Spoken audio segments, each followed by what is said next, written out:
I thank the Speaker, and I ask unanimous consent that all members may have 5 legislative days to revise and extend their remarks. Without objection. Mr. Speaker, I want to take the next half hour to talk about the national debt, our spending, and our deficit. Some might ask, how big is our national debt? Well, the federal debt is $32 trillion. The $32 trillion mark arrived 9 years sooner than pre-pandemic forecasts had projected, reflecting the trillions of dollars of emergency spending to address COVID-19's impact on our sluggish economy. How much does each individual owe? According to the U.S. Treasury's official figure for the debt, the federal government is at $32 trillion in debt, or more precisely, well, I'm not even going to go into it. It's just a lot of money. And it equates to $95,660 for every person living in the U.S., or $242,570 for every household in the U.S. This is an existential threat to our country. Mr. Speaker, I want to yield time to my good friend from Arizona, Mr. Schweikert, to talk more about the big picture of the debt. Then we're going to talk about some specific issues.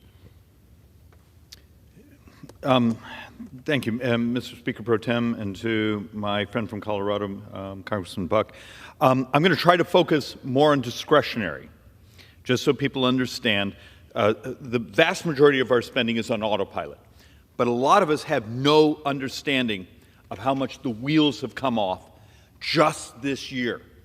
And this is so important to start to process. So I'm going to start with a board, and please understand, if this were May 22, you remember how long ago that was? Like a year. We expected the U.S. deficit for this year to be $98 billion, $980 billion. Okay, so where are we at today? 1 year later, we're functionally pushing $1.8 trillion. We functionally have doubled the borrowing this year. What happened? Healthcare costs went up dramatically. Interest is up dramatically. Tax receipts are down. What happens if some of the projections we have for the next couple of years are off? Because remember, that $1.8 trillion that we're projected to borrow in this fiscal year, we weren't supposed to hit that for almost 8 more years. The wheels are coming off. And if you're on the left and you care about this program or that program, understand there's no money. You would help us go at every dollar here. So we get into this game of saying, oh, but that's discretionary. Discretionary is fairly flat. It's just not really true. It's a lot flatter than Medicare, Social Security, all those, but those are earned benefits that are about, our aging population. But we need to walk through a sense of reality, and you're going to get the punchline here in a moment. This is just sort of the breakdown for this year's borrowing, this year's spending in discretionary, and what the 2018 baseline is. And you'll notice the growth in spending, but here's the punchline.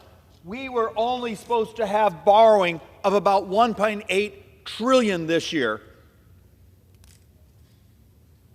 Excuse me, let me rephrase that. We were supposed to have spending equal to only about $1.8 trillion for both defense and non-defense.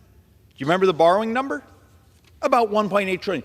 Every dime of defense and what you think of as government is living on borrowed money this year. You got to understand, when you get the folks and saying, well, let's just cut this program or that program, you got to cut every dime of defense and what you think of as government, whether that be the FBI, foreign aid, the Park Service, our salaries, Congress, White House, maybe. It's all on borrowed money now. And here's the other thing we need to make part of our discussion. None of this playing this game of, well, we're going to talk about discretionary and we're only going to use the last 2 years as our baseline. We had a big plus up substantially during COVID. So let's actually use a true linear line. Let's go back all the way to 1990, adjust the math for inflation. Discretionary is up 154%. So if you go from 1990 and do inflation, so all that growth of the inflation, but now we're at 154% growth. Defense is only up 35% since 1990 if you adjust for inflation. The wheels are coming off, Mr. Speaker. I'm terrified because at this rate, if some of the predictions are true, a decade from now, just the interest on U.S. sovereign debt, if we stay at these interest rates, could be approaching $2 trillion a year, more than all discretionary, defense, non-defense included. That's the future we're handing to America right now. It is time for great discipline. And with that, I yield back. I just asked my friend a question, if I may. Mr. Schweikert, how much do we currently pay to service the debt? The number has actually been going up fairly dramatically. In the first 7 months, just interest carry, just because of the increase in interest, went up $108 billion. So on an annualized basis, what is that number? But just a ballpark. Actually, I think it's going to be 400. I think was the baseline number. I think we're actually, if with the higher interest rates and the amount of borrowing, you could be approaching 600. So $600 billion. Look, there's also other things going on. People don't realize it's not just the $2 trillion of excess spending that has to be borrowed. How much of the debt has to be refinanced all the time? So you actually have what? Let's say $26 trillion of publicly borrowed debt. There's something called a WAM, weighted daily average. Half that has to be refinanced functionally every 5 years. That basically means every year you're bringing here the $2 trillion, and plus you're bringing a few trillion additional to market. And now that those new issued bonds are at the new, much higher interest rates. So my question is this: how many jet fighters do we get for that money? Interest is killing us. Oh, okay. Let me ask another one. How many submarines, nuclear submarines, do we get for that money?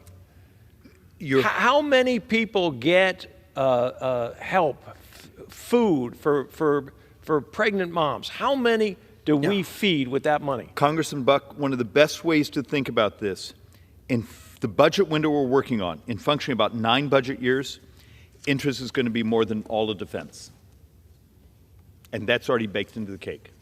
All right. We're going to start talking about what we can do about that. I thank my friend from Arizona for joining us tonight and giving us that advice. Folks, you may have heard of Dave Ramsey. He's helped millions of Americans get out of debt, turn the corner on their finances. You may have read one of his books or taken one of his classes. The key to his get out of debt programs, he offers simple steps. These are reasonable measures that anyone can take. The first step he often recommends is to make a list of your current debt and your current spending. The first step is to decide the first step is to decide that you are done being in debt. Our nation's debt stands at, as we just heard, almost $32 trillion. We need a Dave Ramsey program here in Washington, D.C. Turn the second one. The United States debt stands at $32 trillion. Every year, the Government Accountability Office puts together reports on wasteful spending and ineffective programs in the federal government. These reports, if read and applied, would help us streamline government programs, reduce waste, minimize fraudulent payments, create oversight, and greater accountability to taxpayers. As we head into the appropriation season, I'm asking all of my colleagues to join with me and others who have read these roadmaps from the Government Accountability Office with recommendations for how we can reduce federal spending, save taxpayer funds, and most importantly, start paying down the debt. Here are some key findings from the General Accounting Office.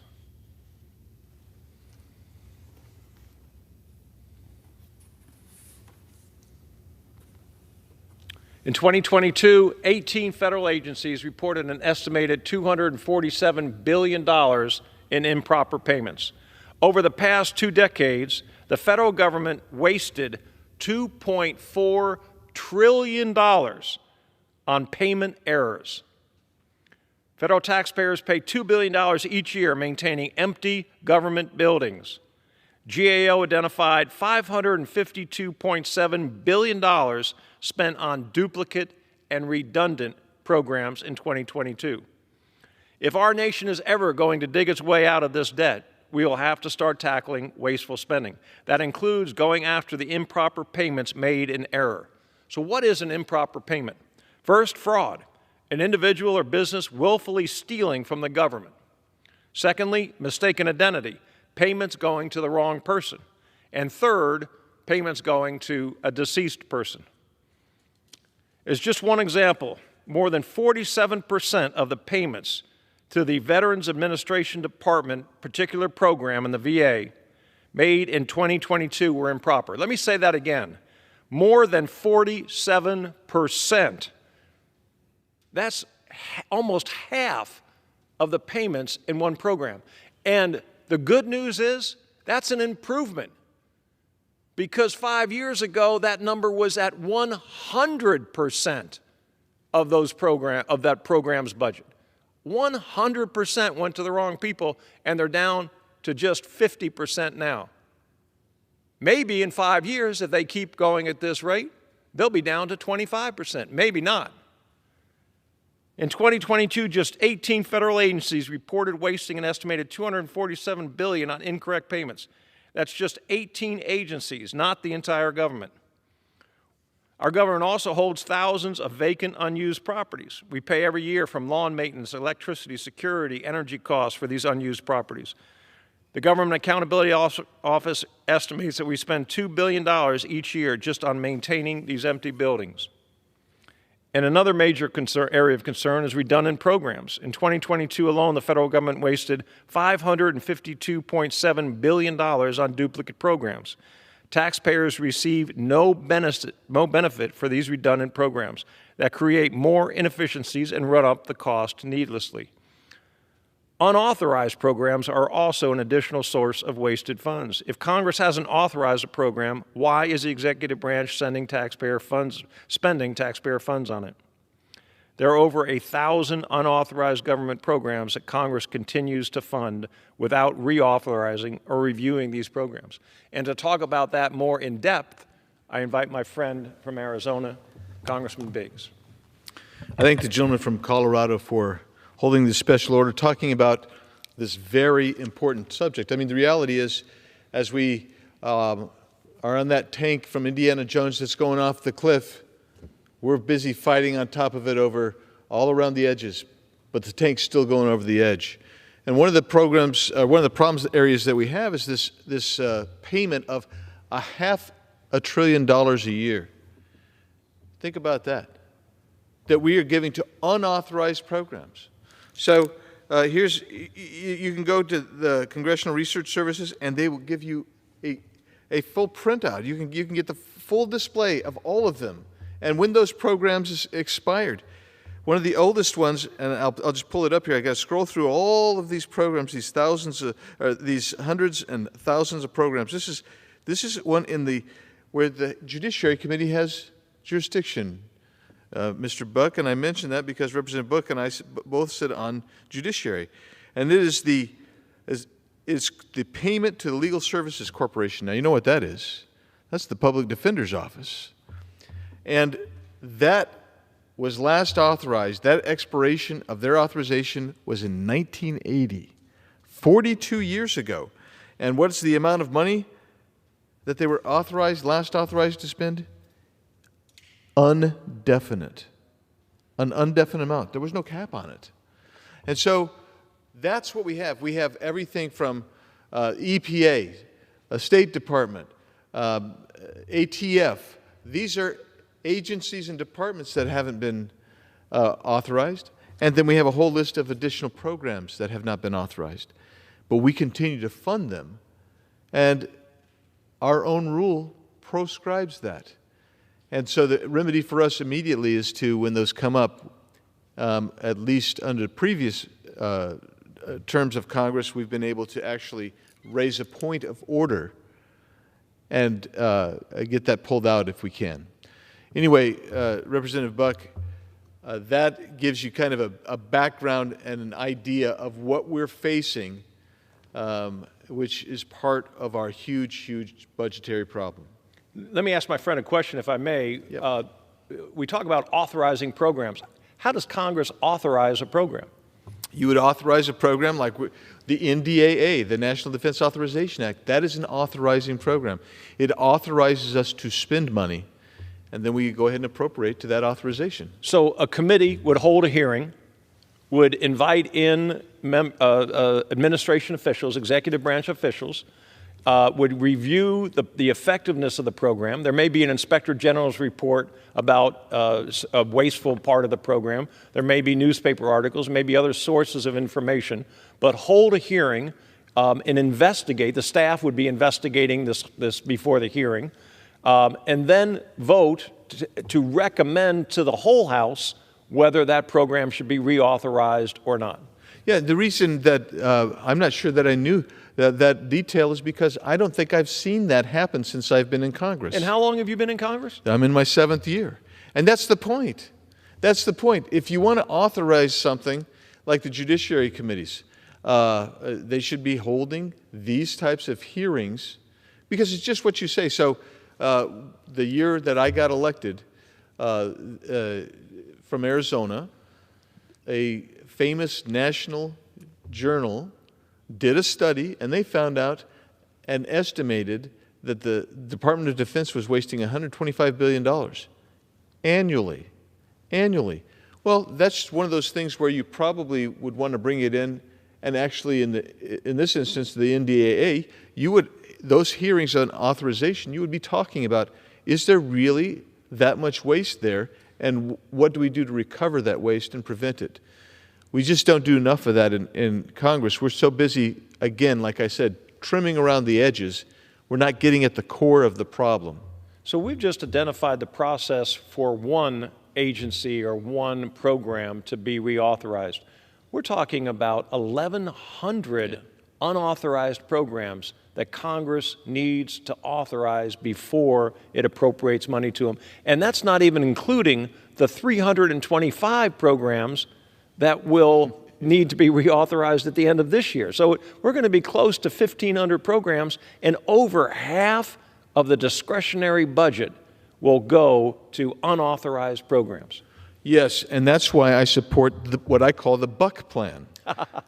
The Buck Plan calls upon Congress, the majority in this case, in every committee to have a subcommittee that is looking at the authorization jurisdiction of that committee, and then make the recommendations, have the hearings, and let's do this right. Transparency is important, but beyond that, the process is broken, and if we're going to try to get a handle on our out-of-control spending, you would think that we'd want to fix the process as much as anything, and I commend you because, Representative, but for those watching at home, both of you, Representative Buck has put together this plan, has been championing this plan, and I'm behind that plan all the way, and I think it's something we must do. It should be part of any appropriations process going forward. Well, I thank my friend for that compliment. I've really just stolen a lot of ideas from a lot of people and tried to put them together in one place. But one of the things that aggravates me the most about unauthorized programs, and I'm so happy that you raised it and are talking about it, is that it really was a fraud on members of Congress. Because what happened was, for example, the Endangered Species Act. Yes. There was a problem with eagles and this chemical called DDT, and it was thinning the eagles' eggs, and the eagles weren't reproducing, and so we had a declining bald eagle population in the United States. So we passed the Endangered Species Act, but the promise to members of Congress is, we'll review this every 5 years. Right. This isn't going to go on forever, folks. When we take care of this bald eagle problem and a few other critters, we're going to be done with this program. And I think Ronald Reagan said that the closest thing to eternal life on this planet is a federal program. And that's what we've seen.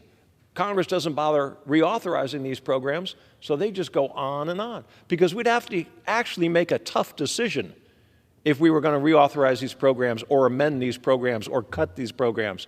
Nobody wants to make a tough decision. Much easier just to make our grandchildren pay a huge debt because we are too lazy, too unfocused to actually do our job. Too fearful, because every program that gets created creates a constituency, and you have to look somebody in the eye and say, that program's no longer necessary. And the ESA is a perfect example of that. It's basically run amok. It's why California doesn't build storage facilities for water, which impacts the entire western half of the United States. It's why we had someone who wanted to stop any building in Arizona, so they tried to get the Sonoran Desert tortoise to be declared an endangered species. But guess what? They had to stop counting when they got over 3 million of them. And they said, well, you know, that's really not an endangered species. But it would have impacted the entire state because they're found everywhere in Arizona.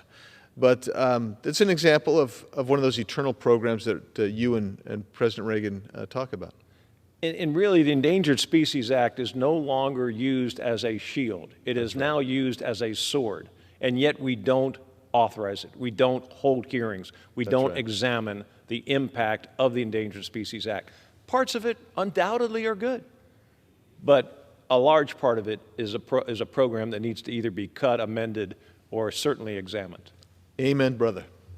I want to invite our good friend from Virginia, who has a wealth of information for Americans, to join us and tell us what you know, Congressman Good. Well, that won't take very long. My good friend from Colorado, Mr. Buck, thank you for your leadership on this special order tonight on this critical issue, one of the key responsibilities, if not the #1 responsibility of the House of Representatives, to protect the fiscal and economic health of the country and the government at least, our ability to meet our obligations, our ability to fund our priorities, our ability to borrow when necessary, not to the degree that we do today, to borrow when necessary in times of crisis. But I just want to make a couple of key points, if I may. Before the pandemic hit, before the China virus reached our shores, our annual spending was about $4.4 trillion, $4.4 trillion. And spending this year is projected to be about $6.2 trillion. So an increase of $1.8 trillion, or about 40% over 4 years. Now, the most ambitious of the somewhat serious proposals in this majority body right now, I should say the majority conference, to deal with the spending or to cut spending this year in this Congress is to cut about $130 billion. That's the most ambitious of the, what I would say, serious in the sense that there's getting any traction within this Congress. In other words, to cut from a projected $1.6 trillion of non-mandatory discretionary spending, to cut it to $1.47, $130 billion. Think about that $130 billion, which is the ambitious plan. That's the stretch goal. Represents less than 10% of the increase in spending from pre-COVID to today over 4 years. So we've grown our spending in the discretionary spending by $1.8 trillion in 4 years, and yet we're only projecting to cut it, or even suggesting to cut it by $130 billion. Said another way, we're on track this year to have a deficit this year of somewhere between $1.5 trillion and $2 trillion. 1.5 trillion and 2 trillion this year. Revenues are down, spending is up, and again, the most ambitious, the stretch goal of the somewhat serious plans in this Congress is to cut spending by $130 billion, less than 10% of the projected deficit. So if we got through the 1.47, we would still retain 90% of the projected deficit this year. And in addition to it crushing us from a fiscal future standpoint, it's unsustainable. As you know better than I, we're on track to hit some $53 trillion in national debt in 10 years if we don't have any new emergency, exceptional, special spending, but just on the current track. Unsustainable, Our friend from Arizona, Mr. Schweikert, talked about the interest on the debt and how that's growing, and it's just unsustainable. But even in the immediacy, the American people are getting crushed today by this spending. The massive inflation we haven't seen in 40 years, diminishing purchasing power by some 15, 16% on average over the last 2 years. So in other words, $1,000 2 years ago is worth $850 today. But it's even worse in the essentials. Groceries are up much higher. Everybody needs to buy groceries. Utility costs are much higher. Energy costs in terms of gasoline at the pump, which is probably the biggest factor that impacts senior citizens, low income, fixed income, middle income Americans, anything else. And then housing costs.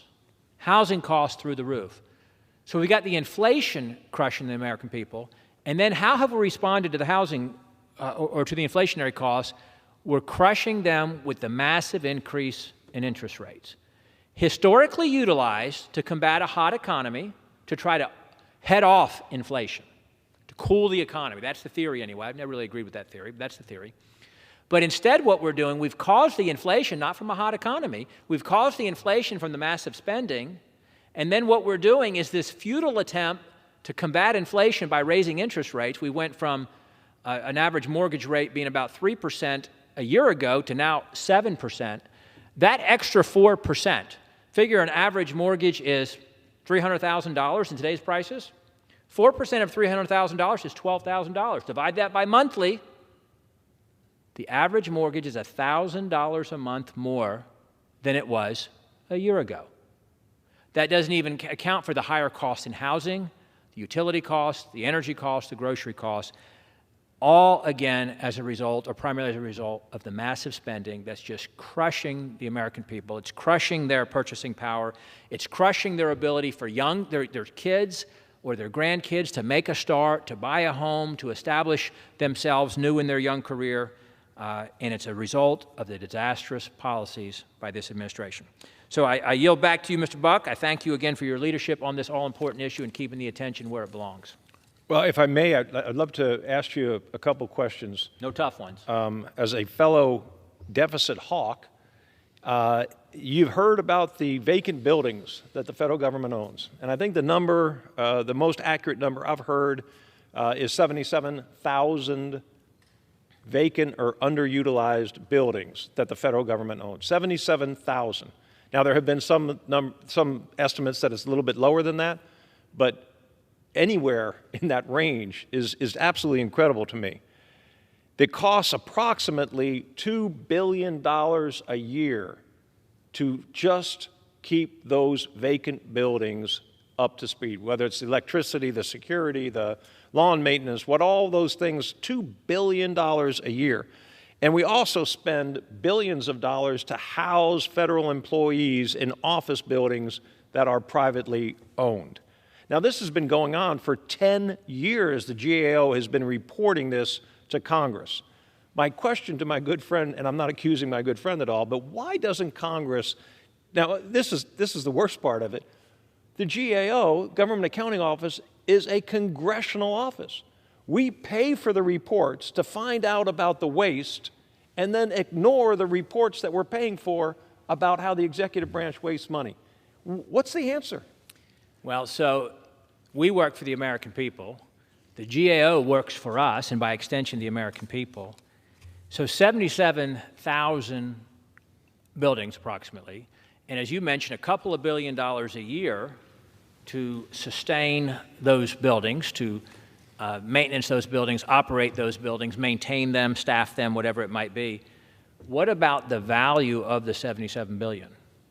Why wouldn't we sell those buildings and realize the revenue to the Treasury, not just the $2 billion a year of not having to maintain those buildings, but also, I mean, let's just say that the average value of that building is, what, $100,000? Let's be real conservative. Let's say it's $1 million.